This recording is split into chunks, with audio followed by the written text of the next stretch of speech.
Faire son deuil. Je ne sais pas ce que ça veut dire. Pas encore. Peut-être jamais.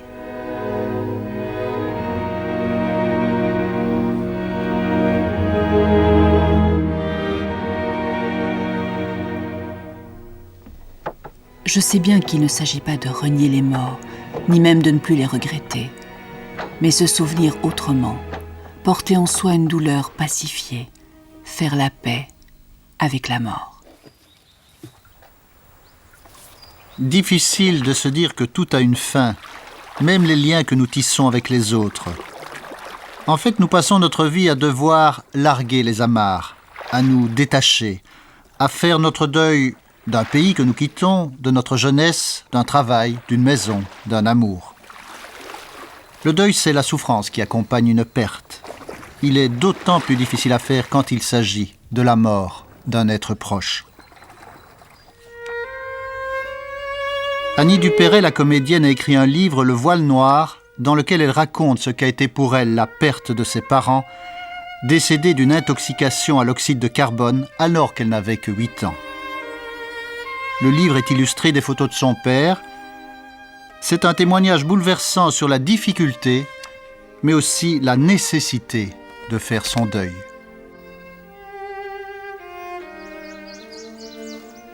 Comment faire face à la mort d'un proche ? Tous passent par différentes étapes. Choc, refus, colère, tristesse, abattement, mais chacun réagit à sa façon, selon son tempérament, ses ressources intérieures, sa conception de la vie et de la mort, son attachement à la personne défunte. Les circonstances de la mort sont également déterminantes. Le deuil est différent s'il fait suite à une longue maladie ou à un accident brutal. Il y a 7 mois, Thierry a perdu sa femme et ses 2 filles dans un accident de voiture dont il est le seul de sa famille à être sorti indemne. La première réaction, c'est le choc, la difficulté d'accepter une réalité insoutenable. Disons que la première semaine, c'est vrai que là, j'ai été vraiment dans le 36e dessous. Et au point que pendant 4-5 jours, j'en ai perdu la voix. J'étais totalement affolé. Et je n'ai retrouvé la voix que le jour de l'enterrement, finalement. Hasard, volonté, j'en sais rien. Enfin, ça, c'était la première étape. C'était vraiment un problème physique.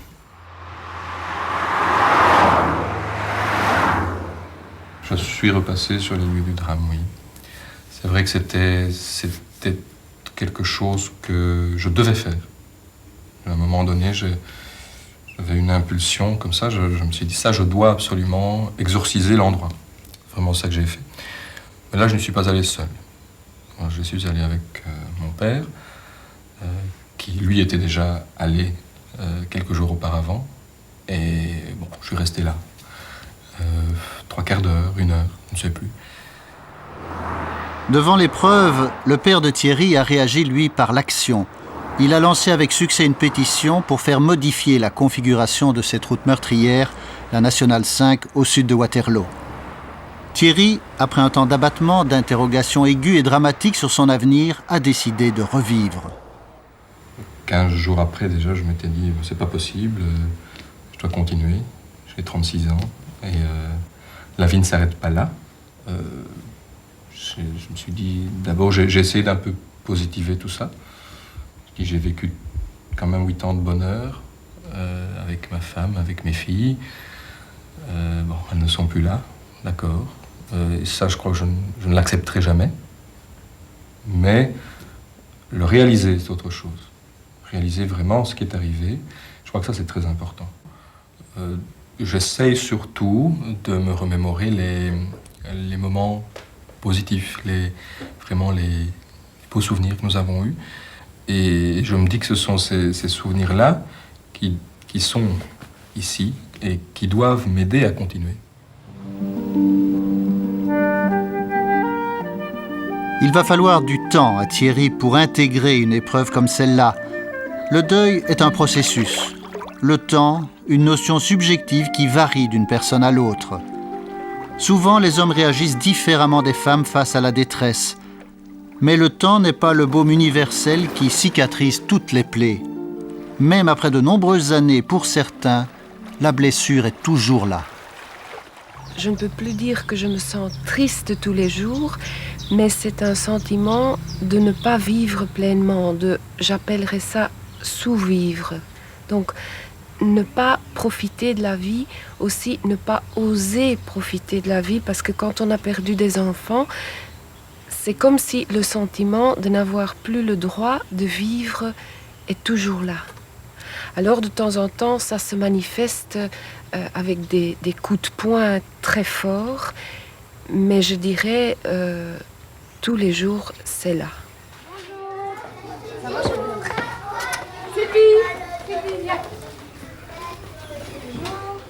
Rosemie a perdu 2 enfants très jeunes, l'un quelques mois, l'autre quelques semaines après la naissance. Elle et son mari ont ensuite adopté 2 enfants. Nouvel équilibre, des joies nouvelles, mais pour Rosemie, il a manqué une phase essentielle du travail du deuil, l'expression entière de ses émotions, de ses sentiments. J'ai l'impression que je n'ai pas assez pleuré, que je n'ai pas assez crié. J'ai ressenti ça, c'est comme une boule à l'intérieur de moi qui reste là, et de temps en temps, j'aurais envie de hurler, mais c'est trop tard, ce n'est plus le moment. Heureusement, pour parler de sa tristesse, Rosemie a trouvé un accueil auprès de son mari et de ses enfants qui l'aide à dire ce qu'elle a encore sur le cœur. Je suis contente que je peux en parler, alors qu'avec des amis, avec un adulte, je ne vais pas leur dire « Eh oh, aujourd'hui, j'aimerais bien d'en parler ». Ben non. Mais c'est vrai que à cause de ça, maintenant, j'ai l'impression que je pourrais en sortir et j'ai envie d'en sortir. Pour le moment, je rage contre ma souffrance et elle m'est précieuse, infiniment. À l'idée de faire mon deuil me vient une révolte qui me pousse au contraire à la cultiver, comme on porte et on réchauffe une perle de peur de la voir se ternir et mourir.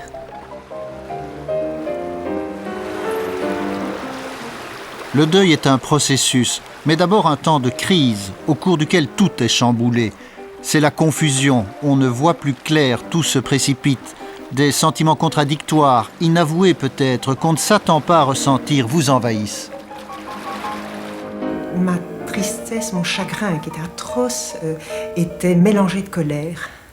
Ça peut paraître curieux, mais parce que nous étions un couple uni et nous étions très heureux ensemble, il y avait une première colère, pourquoi ça nous arrive à nous? Et une deuxième colère, je me demandais si mon mari avait toujours suffisamment bien veillé sur lui, puisque nous avons 4 enfants, et j'étais en colère, si vous voulez, contre un manque de surveillance personnelle, quoi, voilà. Mais le désespoir aussi au départ, l'impression que je ne m'en sortirais jamais, que c'était trop lourd, et tout cela est insoutenable au départ. Alors la peur, l'angoisse devant la montagne de problèmes qui vous assaillent, les problèmes financiers, les problèmes administratifs, mais plus grave que ça, la souffrance des enfants. La mienne, c'était terrible, mais je l'acceptais encore, mais voir souffrir les siens, c'est atroce. Marilène a 4 enfants. Son mari est mort accidentellement il y a 2 ans. Épreuve douloureuse, mais qu'elle tente de surmonter grâce au soutien précieux de la famille, d'amis fidèles. Les promenades dans la nature ont joué un rôle apaisant. Écrire aussi l'a aidé à clarifier ses émotions, mais il y a plus essentiel. Je me suis fait aider aussi. J'ai commencé une thérapie de deuil chez une personne que je trouve formidable et qui continue à m'aider maintenant. Parce que je trouve que Bruno Bettelheim a raison quand il dit « il ne suffit pas d'aimer ». Pourtant, Dieu sait que j'aimais beaucoup mes enfants, mais j'avais plus aucune ressource, si vous voulez. J'étais vidée de moi-même. Et il fallait que quelqu'un aussi m'aide à retrouver confiance en moi, parce que j'avais perdu totalement confiance. Et je pouvais tout dire à cette personne. Et c'est une jeune dame vraiment remarquable qui m'a soutenue et qui continue à me refaire, si vous voulez. Souvent, l'expression des sentiments fait peur. surtout aux hommes. Ils craignent de lâcher prise, de ne plus pouvoir faire face à la situation s'ils se laissent aller à trop d'émotions. Mais tôt ou tard, cette expression paraît nécessaire, faute de quoi on en arrive à un deuil refoulé, autrement dit, un deuil en partie nié, un deuil auquel, je dirais, on n'a pas ouvert les vannes. Et les vannes, ce sont les larmes, ce sont les mots et ce sont les sentiments. Et si on ne le fait pas? Si on ne le fait pas, j'ai plusieurs exemples en tête. Eh bien, la personne en deuil, elle peut continuer pendant des années à fonctionner, à avancer, à travailler, à éduquer ses enfants, à vivre apparemment très bien, et tout le monde la regarde avec admiration en disant « Mon Dieu, qu'elle est courageuse ». Et puis un jour, arrive un événement qui, à vue humaine, peut être anodin, et la personne s'écroule, ou bien tombe dans la déprime ou dans la dépression. Pour chacun, le travail du deuil est différent. Karine a perdu son mari il y a 2 ans, décédé d'un cancer. Il avait monté avec elle ce restaurant. Jusqu'il y a peu, elle a continué à s'en occuper. Le décès n'a pas été brutal, mais a fait suite à une longue maladie qu'elle a accompagnée au mieux jusqu'au bout.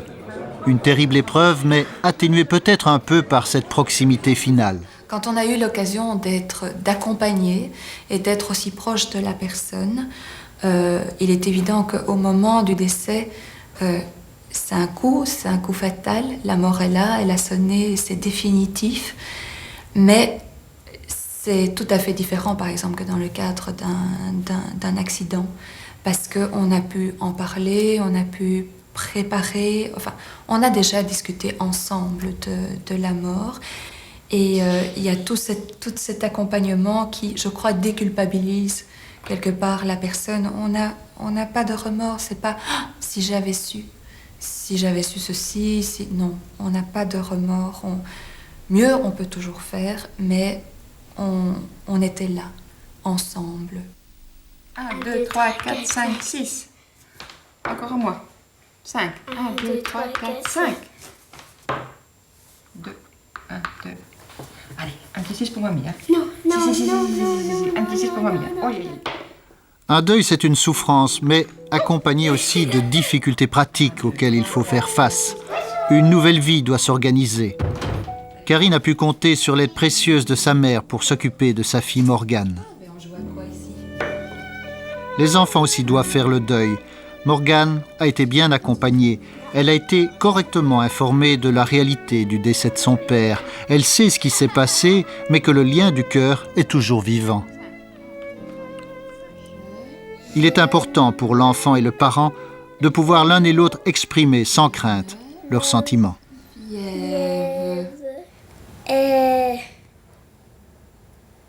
Déguisé en clown. Bravo! Tu remets ça et moi je cherchais les assiettes. Aujourd'hui, Karine a d'autres projets professionnels. Elle a arrêté de travailler dans le restaurant. Tout doucement, elle a l'impression que de nouveaux horizons peuvent s'ouvrir. C'est nécessaire si on ne veut pas vivre dans son passé. Et c'est nécessaire pour la vie, tout simplement. Il y a ce passage qu'on dénomine donc le passage deuil. Et puis, à un certain moment, il faut passer à autre chose. Mais c'est sûr que c'est pas oublié. Puisque je crois que la personne est toujours là, fait partie entière de votre vie. Et quand vous avez un enfant, la personne est là aussi. Faire son deuil est un cheminement. Tout au long de notre vie, nous créons des liens avec d'autres, nous nous attachons, mais tôt ou tard, inévitablement, viendra la perte, la mort, et ce sera le deuil à faire avant de pouvoir créer de nouveaux liens.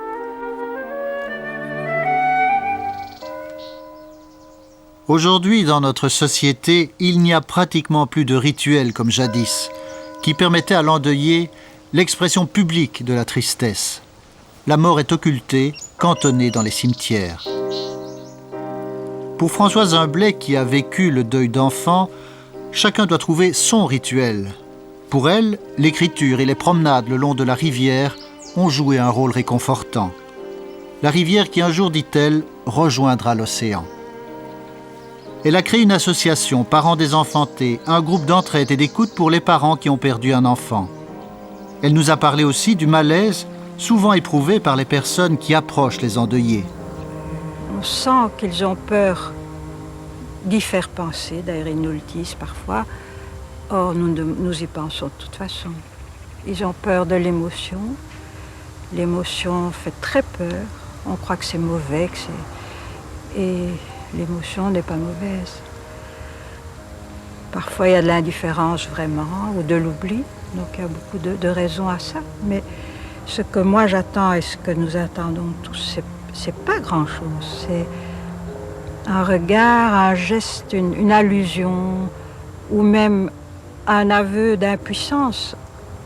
Si on me dit « je ne sais pas quoi te dire », mais ça me fait un plaisir fou parce que je me dis, elle a cherché à me dire, elle n'a pas trouvé, mais elle ne doit rien me dire, cette personne. Elle me l'a dit comme ça.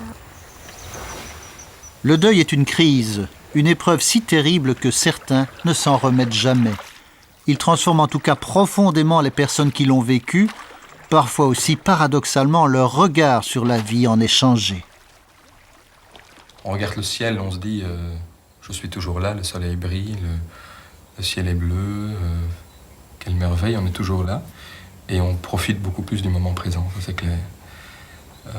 D'autre part, je crois aussi qu'on a beaucoup moins tendance, soi-même, à s'en faire pour des futilités, dirais-je, ou les petits détails de la vie quotidienne qui finalement prennent parfois, aux yeux de certains, une telle importance. À chaque problème, il y a une solution. Mais ça devient automatique. Pourquoi s'en faire? Non, à chaque problème, il y a une solution.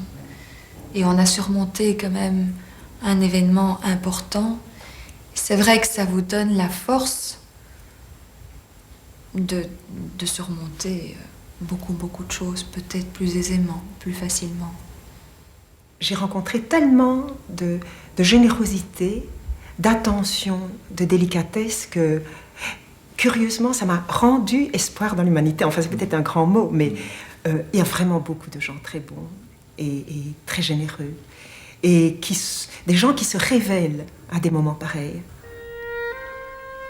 Ils m'ont quittée. Il faudrait maintenant que je les laisse partir de moi. Décider que cette manière de vivre, avec deux morts en filigrane, entre moi et toute chose, a fait son temps. Il faudrait arrêter de se battre, faire la paix, grandir. Je repasserai en début d'après-midi. Ok, d'accord. Je reprends tout ça. Allez, tout de suite. Oui. Quand on a perdu quelqu'un ou quelque chose, la vie s'arrête-t-elle? Nell Paxinou ne le pense pas. Il y a 30 ans, suite à un virus, elle a brusquement perdu l'usage de ses jambes. Il a fallu pour elle faire le deuil de sa mobilité. Deuil d'autant plus difficile à faire qu'elle était comédienne. Aujourd'hui, elle est metteur en scène d'une troupe de théâtre forain, les Baladins du Miroir. Je ne sais pas si c'est ce qu'on appelle faire son deuil de quelque chose, mais moi j'ai vraiment l'impression que dans le cas d'un handicap, en tout cas, on ne fait pas son deuil une fois pour toutes.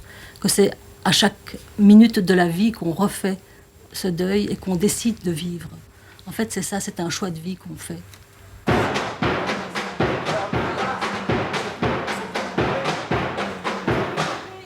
L'entrée est plus groupée, quoi. Elle doit être plus compacte. Personnellement, comme je suis metteur en scène maintenant, je fais travailler des comédiens et les mauvaises langues disent que je les fais beaucoup bouger parce que chez nous, dans le théâtre forain, ils font des acrobaties, ils font des choses très physiques. Et les mauvaises langues disent que je les fais bouger parce que justement, moi, je ne peux plus bouger. Il y a peut-être quelque chose de vrai là-dedans.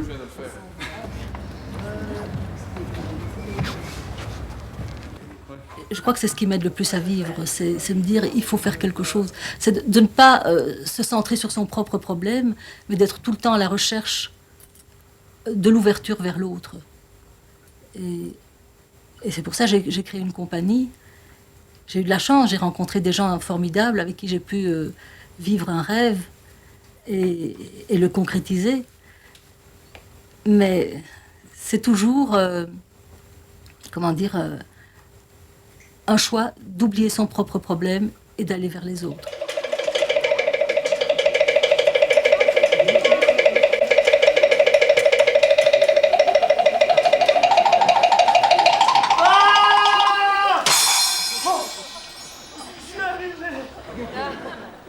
Pour Nel Paxinou, son univers est maintenant un théâtre de mouvement, de vitalité, d'exubérance.